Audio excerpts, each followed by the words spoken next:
Good morning, folks. Fractured Headlines here. Talking today about Donald Appeasement Trump. Donald Trump channeling Neville Chamberlain. Donald Trump negotiating with Russia for a settlement of the war which Ukraine never asked for and Ukraine did not start.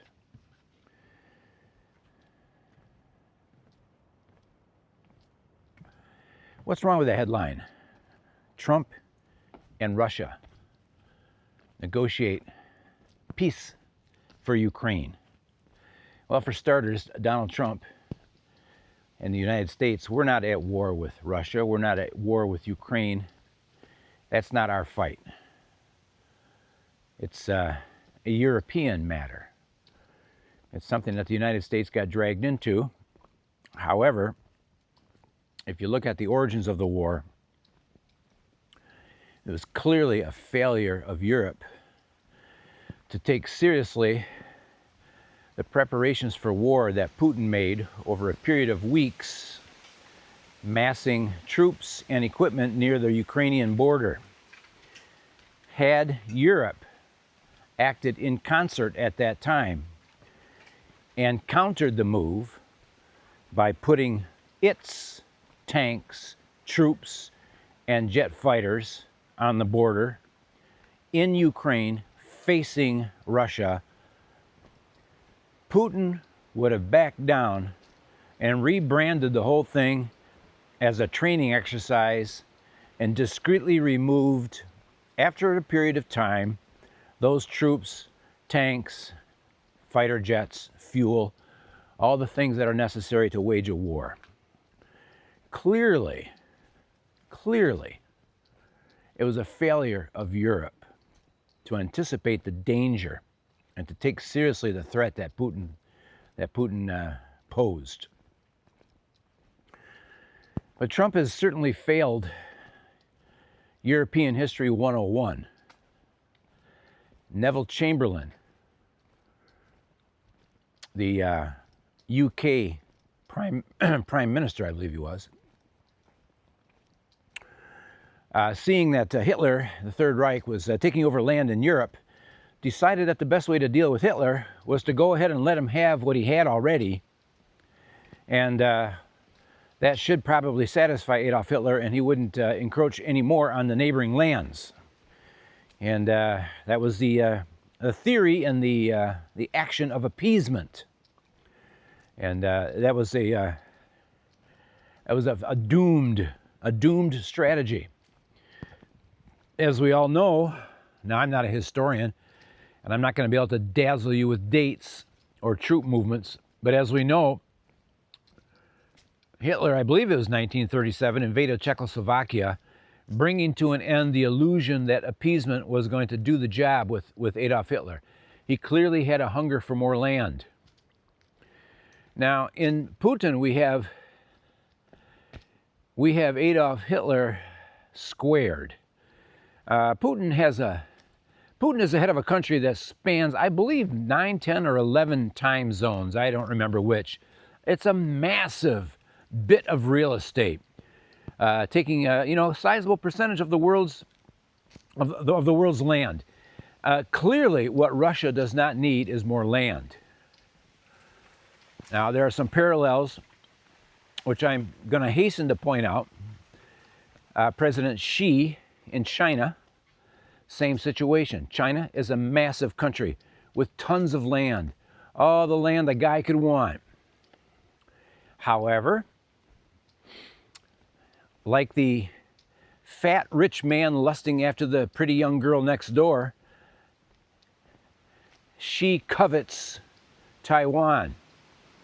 Now, mind you, Taiwan is a proud, independent democracy, a free country, freedom of speech, freedom of movement, freedom of association, freedom of the press, a highly educated and proud country, independent, has been for a long time, never been under the control of the CCP. For you folks who don't know, that's the Chinese Communist Party. But yet, President Xi continues to threaten to take over Taiwan. Well, I guess he's got the example of Russia and Ukraine. That didn't turn out to be the cakewalk that Putin thought it was going to be. Years later, Putin has managed to take over what, maybe 1/10 or 1/5 of the land in Ukraine. Again, I'm not a mathematician and I'm not a geographer, but looking at the map this morning, it's eastern parts of Ukraine that Putin desires to keep. A lot of it is waterfront, and I suppose there are ports involved, making it easier for transport of goods and that sort of thing. But the bottom line there is Ukraine does not belong to Russia. Now, for Donald Trump, a five-time draft dodger, to sit down and negotiate with Putin, a war criminal. Oh, actually, they're both war criminals. I mean, you look at Donald Trump dropping the bombs on these boats offshore of Venezuela. They're both war criminals. For two war criminals to sit down and try to hammer out a peace settlement involving Ukraine, which is essentially a European country, is absurd. The main players should be at the table. Ukraine should be at the table, and Europe should be at the table. Again, Europe has failed in its imagination, its ability to recognize danger, and it has failed in its inability to unite against a threat. Which, let's face it, we don't know when Putin will be satisfied. He has a ton of land already, but he wants Ukraine. Is that going to be enough? Or, here's the way I see it. Putin's got his teeth in Ukraine. He's got a big bite. He's just about to tear it off. And it's kind of hard to tear off that piece of land and claim it as his own and digest it. But he's in the process. He's taking that big first bite. Well, with the help of Trump, Donald Appeasement Trump, who failed European History 101, with the help of Donald Trump and the lack of unity of the Europeans, Putin just might achieve his goal of taking over that part of land, part of the Ukraine. Now, make no mistake about it, the folks who live, I think it's called the Donbass in Crimea, the folks who live in that area who are Ukrainians are not going to soon forget or forgive the massive chaos, damage, death, and destruction that Putin has brought to their country. They are not going to immediately become loyal to the Russian Empire. That's not going to happen. It's a hostile takeover, folks, and those people are not going to be happy about it. So I don't know if that's exactly what you want. You know, it's a rape of another country is what it is. And I don't think you make friends and influence people by raping them.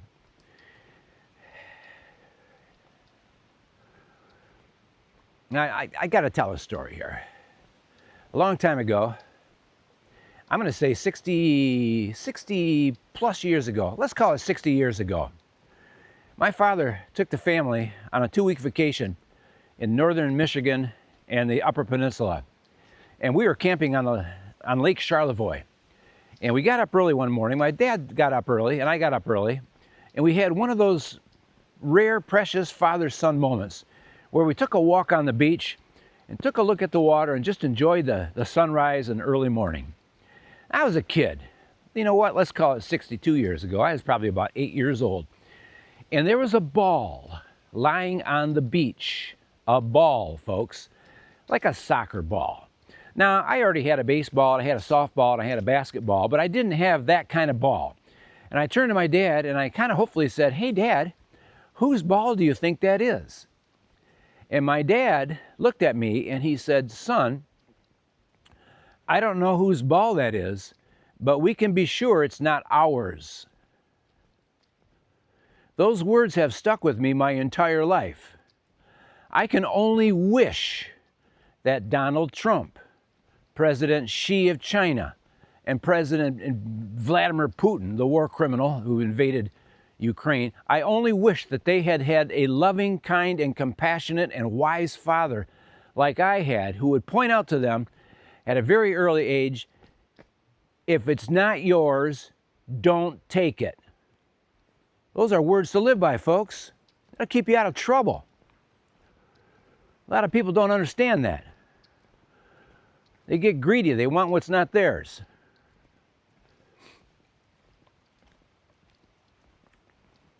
So yeah, we've got the headline of Trump and Russia negotiate for peace in Ukraine, kind of leaving Ukraine out of the negotiation, out of the loop, and not even taking the Europeans seriously. And who would take the Europeans seriously?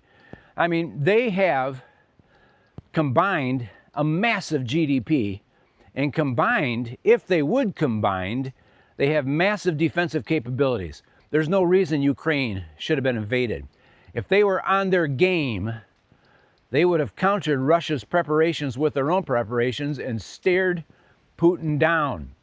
But they failed to do that. You know, the United Nations failed to do anything too. The United Nations is another big joke. You've got the Security Council, and any of the bullies on the Security Council can veto anything meaningful going on in the world. It's either Russia or China or the United States taking their turn, stopping good things from happening. The United Nations doesn't really have teeth. They don't have the ability to enforce law. They don't have the ability to bring peace to the world. It's unfortunate. The idea of the United Nations is pretty good.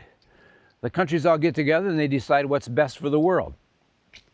I'm pretty sure that if you put it up to just a majority vote, the United Nations would decide that we're going to have to do something about global warming, and we're going to have to do something to promote alternative energies, and we're going to have to do something to stop the wars around the world, and we're going to have to do something about distributing food more equitably, and we're going to have to do something about taxing the billionaires so that they contribute their fair share in their respective countries to promote the general good.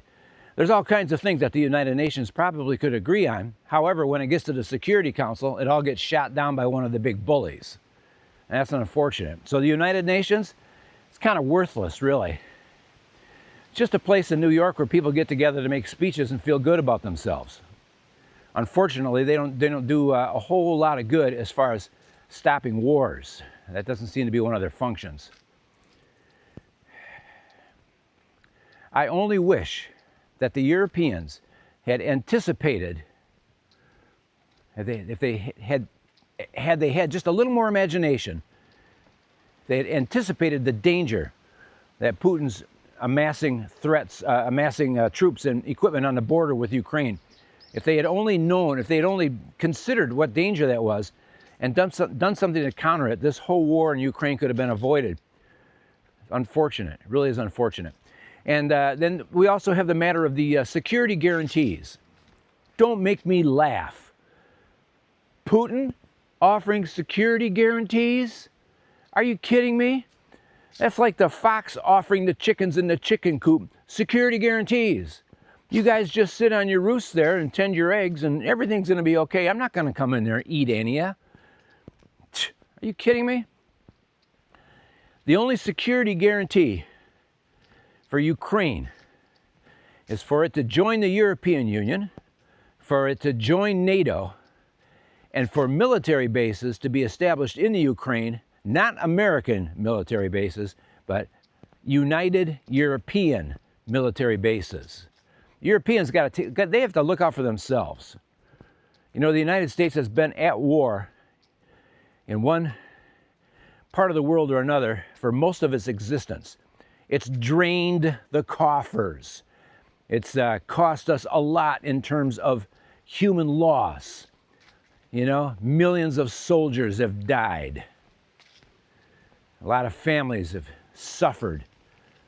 And the wars just go on and on and on. It's ridiculous. I mean, I hate to get off the subject here, but we've got Donald Trump attempting to stir up trouble in Venezuela so that he can call that a war. Well, we all know what that's about, folks. Venezuela has oil. Yeah. And the oil companies, they support Trump. They give money to his campaigns. They probably gave some money for that ridiculous ballroom he's building. Oh, I saw on the news today that he's stiffing his contractors there too. No surprise, folks, no surprise. Yeah. So yeah, back to security guarantees. The only guarantee of any security for Ukraine is to do what I believe it was Finland and Sweden did, finally join NATO. Yeah. Embrace the Union. And beyond that, Europe has got to get its act together. They really do.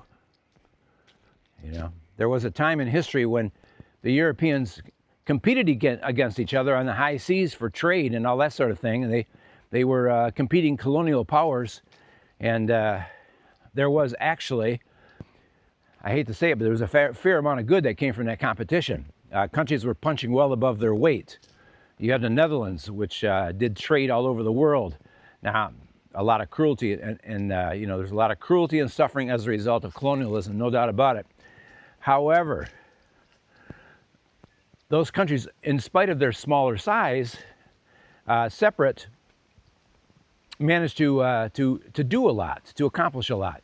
But now, the situation has changed. There is a common threat to the European countries, and that threat is Russia, backed by China, of course. And China's so sneaky, so sneaky.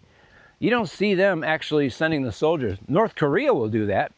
You know, North Korea's got some hungry young men who will go to Ukraine and you know, become cannon fodder in that war.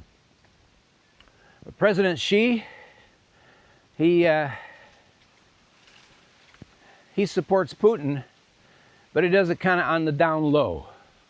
Here's some materials, here's some oil, we're going to buy your oil. You know, we're going to buy your oil and make sure you got money to run your war machine. And by running your war machine, you're going to rattle the Americans. We got to keep the Americans on their back foot. It's all kind of a conspiracy of the bullies. So yeah, just to recap it, the negotiations involve Russia and Trump. And what's wrong with that picture? Ukraine should be at the table. The European Union should be at the table. They should be the main players at the table. Trump shouldn't even be talking to Russia, you know? Should be talking to Ukraine and trying to figure out how they can wring concessions out of Russia, not wring concessions out of Ukraine. It's ridiculous. And the way we provided ammo and weapons to the Ukraine was shameful, putting the limitations on there. Oh, well, here's the kind of missile that you can only shoot so far. Oh, here's the kind of missile that you can shoot even further, but you're not allowed to shoot it into Russia itself. We put all kinds of limits and controls. We tied the hands of the Ukrainians. The Europeans were guilty of that as well. They dragged their feet when it came to providing state-of-the-art war materials and permissions to use them in any way that they saw fit. The Ukrainians have done pretty well with their drone warfare. You got to give them credit for that. They are probably the world's leader in drone warfare at this point. They've had a lot of experience and they manufacture good drones. Good for them. But they could certainly use more support, more unqualified support from their allies. So that's today's story, folks. Donald Trump fails European History 101, pursuing a policy of appeasement with Vladimir Putin, who is today's Adolf Hitler. History repeats itself. Why? Because people don't study history. They don't understand history. They don't know what happened before. Do you think Trump understands European history? I don't think so. I don't think so. He understands European beauty contests, right? And he understands European land costs when it comes to building a golf course, that sort of thing. But European history, not so much. Fractured Headlines here. If you like what you're hearing, hit that like button, hit that subscribe button. Join the crew. Come along with me on my walks, and let's share some ideas. Everybody have a fantastic day. Catch you on the next video.